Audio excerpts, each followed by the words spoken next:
Inilunsad ng provincial government ng Basilan ang Sagip Kalikasan. Tututukan ng programa na mabigyan ng panibagong kabuhayan ang mga residente na dati ay umaasa lamang sa illegal logging. Ang kwentong Sagip Kalikasan mula kay Jen Garcia. Sa kanyang first 100 days report, inanunsyo ni Governor Mujib Ataman ang ani ay critical component ng kanyang environmental agenda, ang Sagip Kalikasan. Layunin ng programa na magbigay ng alternative at sustainable livelihoods para sa mga individual na nagsasagawa ng illegal logging.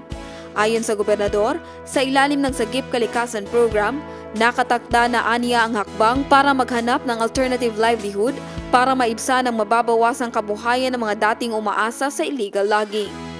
Kapag nagtagumpay ayon sa gobernador ang programa, mapapangalagaan ng kalikasan, mabibigyang kabuhayan ng taong bayan at mapapagtibay pa aniya ang industriya ng ekoturismo. Jen Garcia, iMinds, Philippines.